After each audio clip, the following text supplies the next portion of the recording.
Yeah, good morning, Tom. Good morning, Leanne. Welcome to Carrington. As really we're touching base here in front of our own Sky cameras for the first time to see Michael Carrick's side in training, of course, with his new backroom staff, the likes of Jonathan Woodgate, Steve Holland, Jonny Evans, all present as well. Travis Binion too. And to give you some kind of team news immediately, I can let you know that Matthias de Ligt, Joshua Zirkzee not in training this morning. Now, de Ligt's missed the last 9 Premier League games with injury, and Joshua Zirkzee we saw in the stands for the Manchester derby. Looks unlikely to be involved against Arsenal, you could say, for this weekend. We'll see if he's back for Fulham the following weekend. But of course, this group of players will be still pretty jubilant and really pleased with what was probably their best performance, of course, this season against Manchester City in that 2-0 win in the Manchester derby on Saturday. And Dan, obviously there's been a lot of talk about who is leading training. Right now it looks like Michael Carrick is pretty hands-on. What's been the roles and responsibilities of Steve Holland, Jonathan Woodgate, Jonny Evans? What have you noticed? Well, it's very interesting, Leanne. I mean, first of all, before the players came out, I can tell you what kind of we just saw on the eye. And, as a group, they were looking to plan the session. And it's very interesting with Michael Carrick. I mean, we saw it at Middlesbrough, we saw it under Ole Gunnar Solskjaer during his time at the club, that Michael Carrick, as well as Kieran McKenna, we knew led a lot of the sessions at that time in this club's history. Carrick very hands-on in terms of his coaching.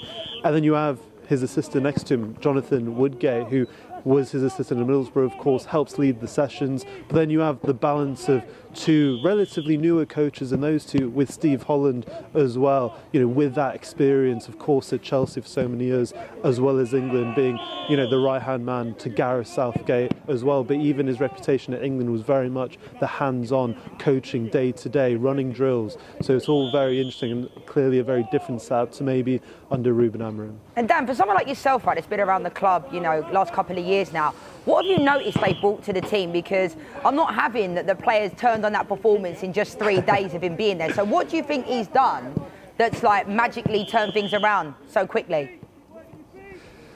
It's really interesting, Leanne. I mean, I think, it'll be little things like perhaps making their days at the training ground short. I'm sure you can relate, Leanne, to when you were playing. Different coaches have different methods, and of course this team has 1 game a week. And from what I've been told, the way their days look at the moment are a bit shorter, a bit more intense while they're here at Carrington. But they also have a bit more of that free time, and maybe just around the training ground, everything feels a bit less intense, I would probably say is fair. I mean, when we arrived, the players came out and they all seemed very happy to say hello to Carrick. And I'm not saying they didn't under Amorim, but clearly there were some unhappy players in this squad. The likes of Kobbie Mainoo, who put in a man of the match performance against City, his first league start, would you believe it, on Saturday. Just think all of that contributes to what seems like a more positive atmosphere. But what I'll tell you, Leanne, is of course they have Arsenal this weekend, but I don't know if you agree, I feel like the bigger game is almost against Fulham the following week at Old Trafford, to see how they'll look to play week to week.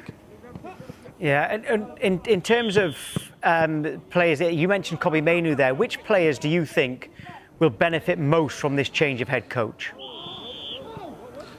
Well, change of head coach brings a change of system, doesn't it, Tom? And as we saw against Manchester City, they defended 4-4-2, but went forward in a bit more of a 4-2-3-1, and Kobbie Mainoo benefited from that. I mean, we saw all of the talent on that occasion, but really, I mean, you look at a lot of these players, I mean, you could almost, look, I've said all month that United are unlikely to do any business this window, but you almost hope that some of these players could be like new signings. I mean, Manuel Ugarte, someone who has struggled a little bit in the last, 6 to 8 months or so with his form, but he had a positive cameo on the weekend. Patrick Dorgu was absolutely fantastic in the Manchester derby, but also following a bit more of an upward trajectory in the last few weeks as well. So you do feel like there's a lot more potential in the squad that wasn't maybe being exploited under Ruben Amorim, and that all feels a lot more positive, especially when you consider that they have 1 game a week. They have so much more time on the training ground than all of their competitors around them chasing that Champions League spot, and that has to be a benefit, and that's what Michael Carrick and his staff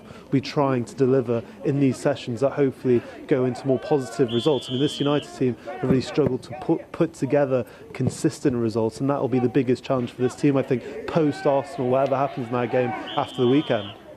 Yeah. OK, Dan, thank you. Nice one, Dan, thanks. In terms of those 4 that Carragher picked out, who else should be on that list in your opinion, and why isn't Carragher included? Carrick, sorry. I was going to say, I can understand why Carragher's not I don't think, yes, Liverpool legend Jamie Carragher should be there, but I meant Carrick, yes. Yeah, for me, Carlo Ancelotti would be my number one choice. Obviously, Brazil manager. There was people talking about the fact that he can do both at the same time, which I thought was quite ludicrous. But I think, yeah, I understand Jamie's list. I'm not a fan of Thomas Tuchel. I know a lot of Chelsea fans absolutely love him, which I understand. Nagelsmann, obviously, at Germany now. I like Eddie Howe, Iraola. I mean, there's a few managers that will be up for grabs. Ole Glasner, obviously, that one speaks to mind because he seems like he'll be available, which in the summer he's come out and said that. You know, I know Darren Anthony was on the show the other day and he was talking about Ole Glasner and how he's ended the time at Palace. And I agree with what he had to say because I don't know if you'd want to really go near a manager that's ended in that way. And everything's so public all the time in football now. So, you know, for me, my number one choice would be Ancelotti. And, you know, we'll have to wait and see. But I think people often say, oh, we're Man United. But I think we also have to have a realism as to where we are at. We are not Manchester United of old. And I think this is the issue a lot of ex-players that played for the club have, where they're judging it by their standards, like Roy Keane, Scholes, Nicky Butt. All the ex-players are so infuriated at and Gary Neville, where the club has gone. And I think they can't get their head around it. But I also don't think that's helpful in certain circumstances as well. Because I said last week, I was like, let's put those guys in there then. Let's get Roy Keane in there. Let's get Gary Neville in there. Before, obviously, Carrick went in and did that amazing job against City, because at this moment in time, it couldn't have gone any worse, could it? Well, brilliant win at the weekend. Arsenal next. But Carrick is there till the end of the season. It looks like he's not going to be getting it permanently. But why shouldn't he be considered? Jamie O'Hara yesterday said that he can see in the future, Michael Carrick winning the Premier League with Manchester United. I mean, we are like 10 years off of winning the Premier League. I think that's just, I can't even comprehend the fact that we're even going to lift that trophy, Tom, in the next 10 years, as much as that pains me to say it. Love Michael Carrick. I think what he's brought to the club, along with Steve Holland, Johnny Evans, Jonathan Woodgate, is knowing the DNA of Manchester United. Now, for me, he'd been in the club for 3 days, right? Obviously, he's been there previously. And those players were running through brick walls for him. That leads me to believe that players are down in tools during certain moments, as much as it pains me to say it, Tom, because I'm sorry, you don't just all of a sudden decide to just turn it on. You don't, especially against a team like City. We can sit here and say, oh, you know, City are not at their best. Man United could have won about 6-0 during that game. Do you know what I mean? But fair play to Michael Carrick. I will back anybody that is in charge at Manchester United Football Club. Sometimes I think the managers are the ones that come under the spotlight. The players have to take a look at themselves. How many times have I said to you, I played for managers and coaches that I might not have liked their philosophy. I might not have liked, not just me, my teammates didn't either, but you play for yourself, you play for your family, you play for pride. And I think at times now, managers are coming under the spotlight far too much, and the players are getting away with it. Just a final one on Roberto De Zerbi, just because he said, yeah, who knows what would happen in the future. Would he be on that list? Maybe a long list rather than a short list? Yes and no, but I want some stability. Do you know what I mean? I don't want managers that's just going to come in and leave. Like Ole Glasner, for example. He goes to clubs and he leaves after 3 years. He did the same at Frankfurt. So I like De Zerbi. I like his style. I like his aggressiveness as a manager as well. But I don't know, like, I just think at this moment in time, I genuinely can't see Michael Carrick being there long term.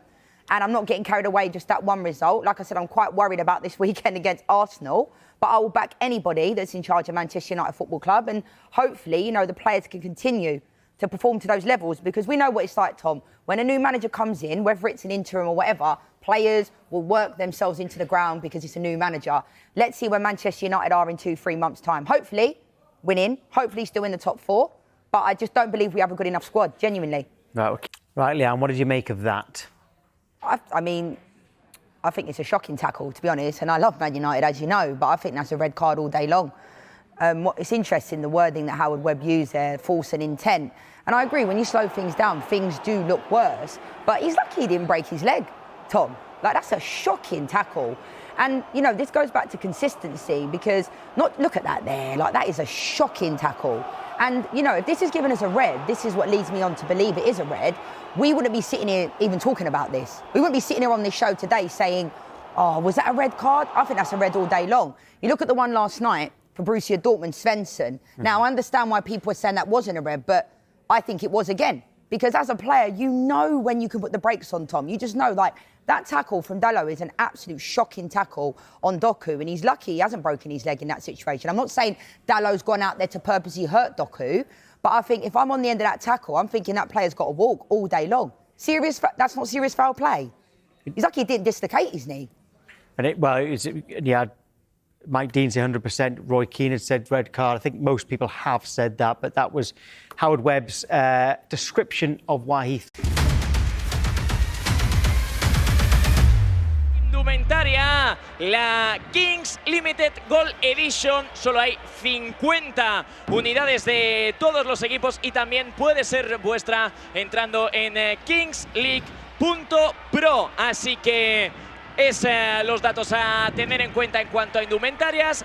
Gran partido, Gonzalo, Gerard, el que tenemos por delante. Ojo, ojo, estilo La Bombonera, estadio de River. Hostia, más minutos de retraso en el inicio, ¿eh? Ya tenemos lío. Lo llamó Edo, dibujando la parábola sobre la banda derecha, donde en el vértice del área aparece Nadir. ¡Nadir para adentro! ¡Gol! De Nadir Lua, que tiene una facilidad pasmosa. Encuentra a Pablo, que balón para Nadir para el segundo. Se tafa de Cócera, es un golazo. ¡Es un golazo! Señoras, señores, bienvenidos al show de Nadir Lua. Pibe. El mejor.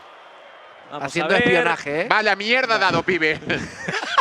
Va, ya te puedes ir a la cúpula a comer, va. Tiene que salir Cócera para entregar hacia el centro. Se la regala a Coy, le puede pegar Coy para adentro. Vaya chicha, nano. ¡Gol! De Porcinos Óscar Coy. Ah, pues sí. Tony, tienes brazalete volante. Pero es que, señores, No te lo dije, Romero. Tenemos comodín. ¿Cómo lo usamos? Penalti. penalti. Venga, será penalti. Vamos, Cuni. Puede meter. Va a meter en el partido a Cuni. Jordi para adentro, ¡qué golazo! ¡Guau! ¡Dios! ¡Gol! Eso, dale. Vamos con Nadir Lua y con Laura Vizcaíno. Pues sí, Nadir, 2 goles, victoria y a cuartos, enhorabuena. Sí, sabíamos que el partido iba a ser muy importante porque veníamos de una muy mala dinámica. El equipo ha estado bien, sufríamos defensivamente y creo que hemos estado muy juntitos. Y nada, primer objetivo cumplido. Os espera Science, rival complicado, imagino. Sí, empatamos contra ellos y en shootout Así perdimos. Ha quedado segundo por algo. Nada, concentración, confianza con nosotros mismos y intentar ganar para el sábado estar en el Wizzing.